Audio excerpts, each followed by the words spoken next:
Kilganon. Oh my goodness! Jordan Kilganon with an amazing dunk. Life of a professional dunker is, you get to travel the world and do these dunk contests in front of crazy amounts of people. And of course, I'd be doing this kind of stuff whether I'd be getting paid or not. I'd be at home dunking every day. So the fact that I get to travel the world because of it and being in front of huge crowds just cheering me on, it's really surreal. It's not real life. It really isn't real life. It does get tough in the sense that you have to try and stay in shape while you're traveling a lot, and when you have to try and sleep on planes while you're sitting up. I know I have a hard time with that. The food that you eat and that kind of stuff. At first it was hard to stay in shape, but now it's learning a lot. I can do whatever my workouts in my room if I have to. I'm used to training at home all the time, every single day, and so now it's kind of okay, I gotta put a pause on my inventing dunks every week, and just go out and show the world what I can do. Because everybody thought I was a YouTube dunker, and now I get to show that I'm not just a YouTube dunker. Oh, and the reverse over Big Mac battles.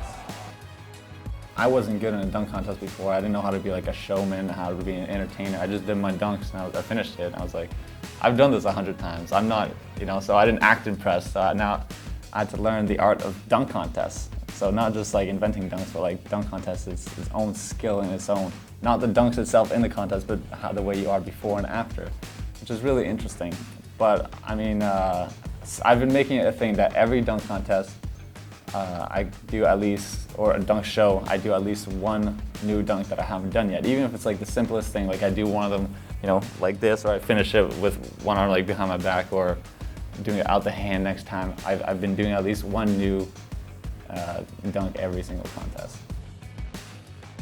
If I do a technical dunk, where, let's say for example, I do this dunk called a pendulum that nobody else in the world really does, where I'd grab the ball over somebody and I go this way and then this way, which is a really tough dunk, and I'll get 8s for that, 8s and 9s. It's man, really? But it's one of those dunks you have to see in slow motion to really understand, and be a dunker to really understand. So you have to throw all those technical dunks away. People understand it between the legs. They understand over a car. They don't understand somebody standing on top of a chair and then dunking over them, Put your seatbelts! Oh my God! One thing I learned pretty quick, it was in Doha. First thing I did, I put the chair and I put the guy on top and I dunked over him.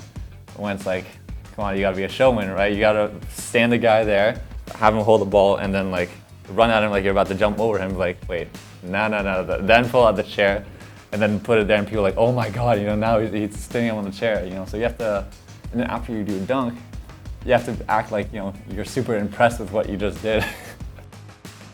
How important it is to pay tribute to old dunkers. I'm going to say I think it's very important, just because, of course, I have a list at home. I think I'm at 60 something dunks I've invented. Here he goes.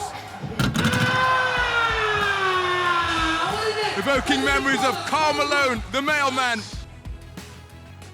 If I'm inventing a dunk and then somebody else will, for example, some people will post a scorpion dunk online and somebody named this dunk. I'm like, come on, So hopefully, eventually, we'll be educating the world more and more about dunking and how it's really a sport, and all the names of the dunks and everything. Oh my goodness! Jordan Kilganon, what else do you have? It's a combination of me looking at other people for inspiration, whether it's people dunking on low rims from the past that what I'd seen were pretty creative. They couldn't even dunk on 10 feet, just dunking on low rims. I look at them, I'll look at other sports, I'll look at rhythmic gymnastics, the one where they use the ball. I will study them, I'll try and use anything I can. Freestyle basketball, that's a new thing. They put the ball through the legs in different ways, and the dunker will, and it's man, what if we make that a dunk? And sometimes even a scorpion, right? Like I said before, people have tried it on low rims before, but they dunk it like this, and I just changed it and made it more extreme and put it like this, right? So it's a lot of just seeing it. This stuff doesn't just pop into my head like that, right? It's always based off something I've seen, or I'll see somebody try something, and I'm it looked like they were gonna try something else. they come from everywhere. My ideas come from literally everywhere, but they don't just happen like that. I put a lot of effort into it, a lot of effort. Actually, one of the things I do, I have a PVC pipe at home, and I put it on the ground. It's about this high.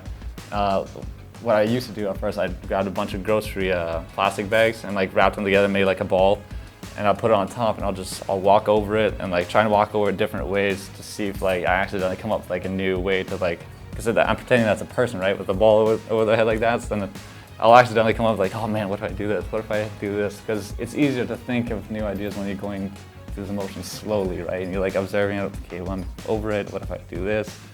You know, it's people will often see me do like almost like a little dance on the court. I'll be like, you know, and they're like, okay, Jordan's thinking of a new dunk now. Trying to think of one anyways. The first thing you have to think when jumping over a car is, you know, you just have to believe that you can actually do it. That's the number one thing. If you, that's the number one step. So you're like, man, I don't know if I can do this, then you're gonna have a hard time. About a year ago, I tried to do a different dunk over a car, and I got injured, right? And I hit my head on cement, and I don't remember jumping over the car. I just, you know, I got knocked out. That's why every time I jump over a car now, it takes me a long time, because that's the first thing that comes into mind. And even when I do the car dunks, like even the one that really like, it's hard to convince myself that, you know, like I can even do it, because when all your pictures, you know, your head on the floor. So a lot of those times when I do car dunks now, like the past like 3 times, I don't even think, okay, I'm ready, let's do this. I'm never ready, I just start running. Okay, Jordan, go, that's it. And hopefully it goes in. You know, I spent a lot of time studying since I was a kid, really. High jumpers, like high jump training, like lifting, any kind of like vertical training, like I was trying to find out like everything there was on jumping higher, basically. And I mean, it helps my dad as a personal trainer as well, so you know, I've learned a lot. I naturally knew a lot more than what the average person did, like on training and how to train. And then the other aspects are like of dunking. It's not just like, dunking isn't just jumping high. You know, it's a lot of technique. So it's a lot of, for example, when I'm trying to invent a dunk, I'll attempt it, let's say I'm not even close. I look at the video, okay, what if I change this? Let's say you went between the legs, like over here and not like right here. You know, that's little like spaces that will allow you to make the dunk better next time. Or going between the legs and your hand is right here and it slipped out, then next time you're gonna put your hand underneath so to make sure it doesn't come out. So it's a lot of studying yourself. And then also there's things like, you know, like my upper body that I train a lot, because power is so important in a dunk contest. You know, you can do a windmill over somebody and then it'll be like you'll get ace, but if you can dunk it with like crazy power, it's a 10. You know, power is everything. So I make sure I do a lot of work on that, a lot of work on core, and then also just ball control and ball speed. So I've been getting Smooth Dimitri to like show me some exercises that he does, some workouts that he does for freestyling, so I can get my hands faster and better, like, because he's got the craziest hand speed of all dunkers.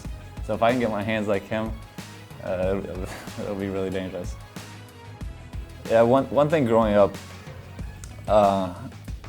and you know, becoming really good at dunking, when I started passing, like, you know, become better than some professional dunkers, my fear was always to become the best in the world, right? Because then it's like, then what? Then why do you need to improve? And so now I'm coming up with any excuse I can to force myself to like try and train every day. So my goal now is to become the greatest dunker of all time until the day I die. I want to be 100 years old and not see anybody pass me, right? So now it's like, okay, that's a hell of a goal. And now with the upcoming dunkers, what I'm doing, like there's this kid, Isaiah Rivera, who's improving like crazy. So first thing I do, I Skype him, I'm giving him like a bunch of advice on like how to do certain dunks. So he improves like faster and faster and faster. So it's like, man, it scares me, because it's like, this guy, if he does things right, he should like kill me. He should be way better than I ever am. And so I'm trying to find like tactics, like force myself to be like, shit, nah, I gotta train so this guy doesn't pass me.